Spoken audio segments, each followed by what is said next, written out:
সত্যি কথা কি, আমি যেখানে যাই আমাকে সবাই অনেক ভালোবাসে। হ্যাঁ, এটা আমার কাছে খুবই ভালো লাগে। যেখানে যাই সেখানে আন্টিরা আমাদের এত ভালোবাসে, বিশেষ করে আমাকে। আমরা যখন অন্য বাসায় ছিলাম তখন এক পাশের বাড়ির আন্টি আমাকে খুবই ভালোবাসতো। সেও আমার জন্য অনেক করেছে, অনেক আমার মেয়ের জন্য অনেক করেছে। তাদের ছেলে ছিল, শুধু মেয়ে ছিল না। আমাকে একদম মেয়ের মতো ভালোবেসে সব সময়। যে যে কোনো কিছু রান্না করলে আমাকে না ছেড়ে কখনোই খাবে না।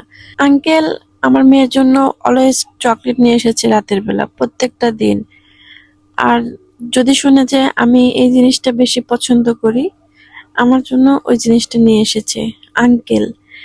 এতটা ভালো মানুষ পৃথিবীতে আমি দেখি নাই। ওই বাসা থেকে যখন নতুন বাসায় চলে আসি, তখন আমাদের এই আন্টির সাথে পরিচিত হয়।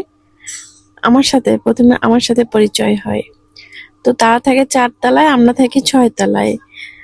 দূরে আছে, কিন্তু সে আমাদেরকেও সেম সেম ভাবে ভালোবাসে। তাদের মতন আমি মানুষ দেখি নাই। আমাকে ছেড়ে কিছু খাবে না। আর আন্টি নিজে হাত ফোন দিয়ে বলেছে যে, সাথী চিটা পিঠা করেছি আর মুরগির মাংস করেছি, তুমি কি খাবে এত রাতে? তো আমি বললাম, আন্টি আপনার হাতের স্বাদ হচ্ছে অমৃত, আমি কেন খাবো না, আমাকে তাড়াতাড়ি পাঠিয়ে দেন। তারপর আন্টি আমাকে পাঠিয়ে দিয়েছে, ফোন দিয়ে জানিয়েছে যে তুমি খাবে নাকি এত রাতে। আন্টির হাতের স্বাদ কি মিস করা যায়? আন্টির হাতের স্বাদ কিন্তু অনেক স্বাদ, অনেক সুন্দর করে রান্না করে, আমার কাছে খুবই ভালো লাগে। আন্টিকে আমি বলেছিলাম একদিন যে, আন্টি আপনি একটা রেস্টুরেন্ট দিতে পারেন, আমি সাহায্য করবো আপনি। আন্টি তো একদম হেসে উড়িয়ে দিল, কিন্তু সে জানে না যে তার রান্না আমাদের কাছে কতটা স্বাদ লাগে। তার হাতের রান্না অনেক স্বাদ, অনেক স্বাদ। তার হাতের রান্না আমি যখন খাই, আমার মায়ের হাতের মানে আমার মায়ের কথা মনে পড়ে। অনেক রাত হয়েছে, এজন্য ফোন দিয়ে জিজ্ঞেস করেছে আমরা ঘুমিয়েছি কিনা। আমি বললাম, কেন আমি আপনার হাতে রান্না মিস করব, তাড়াতাড়ি পাঠিয়ে দেন। আঙ্কেল নিজ হাতে নিয়ে এসেছে আমাদের বাসায়। তো আঙ্কেলকে অনেক ধন্যবাদ, আন্টিকে অনেক ধন্যবাদ।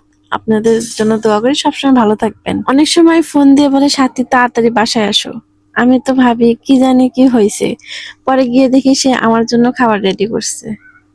বলে, তোমার জন্য খাবারের জন্য আমি ফোন দিছিলাম। মানে আমি তাদের ব্যবহার দেখে একদম অবাক হয়ে যাই।